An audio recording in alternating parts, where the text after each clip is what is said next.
So we're familiar with our hip hinge movement, and now we're going to take it from 2 legs to 1 leg. The first variation that we're going to do on that is a single leg touchdown. So balance is some of this, but it's not all of this. If you find yourself feeling too unsteady and the only thing that you can focus on is your balance rather than the position of your hips and the position of your body, reach out, grab a wall, hold on to a table or a chair, do what you need to. Balance is secondary to the motion of your hips for this. So we're going to start upright. I'm going to have you shift your weight to one side, to whichever leg you are going to start on. And you will, if I'm starting on my left leg, I'm going to reach down with my right hand as I push my hips back in a hip hinge, reach down, come back up. I'm going to push my hips back in hip hinge, reach down, come back up. Touching the ground is not the key piece. It's going to be, the key piece is that hip hinge.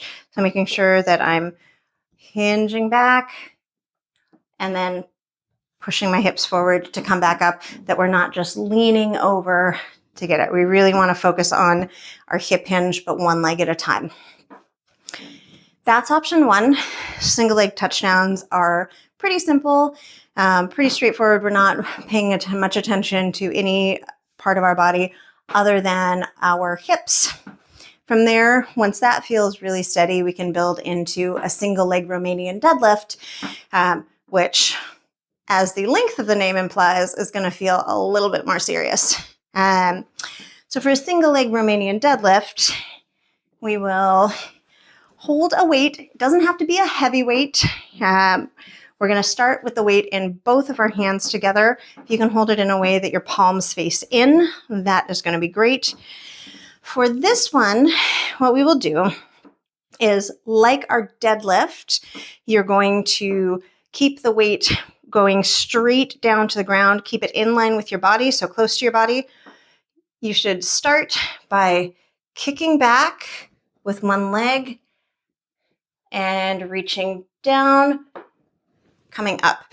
So what we're looking for here is a plank from the top of my head to the heel of my kicking foot. As I kick my foot back first, you'll see a vertical line. I'm going to come back up. If you hit a point of instability or you're moving without outside of your range of motion, go ahead and stop. So what that might look like is my leg stops moving, my upper body keeps going. If I can feel that happen, or if you can use a mirror and you can see that happen, just stop where you're at and keep going, and come back up and then keep going. So kick, down, up. The other thing that we're looking for is we want to make sure that our hips stay parallel to each other and in line. So what it looks like when it comes offline is I start leaning out this way. If that happens, I want to turn my hips over so they're again parallel with the floor and then come back up. So this one, we're looking at the hinge of the hips and then also the orientation of the hips with relation to the floor and a nice straight line through the rest of our body.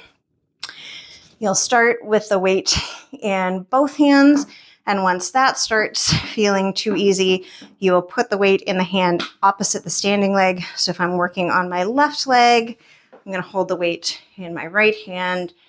I'm going to come down and come up. The weight always goes just straight down, straight up. We don't want the weight traveling forward or anything like that.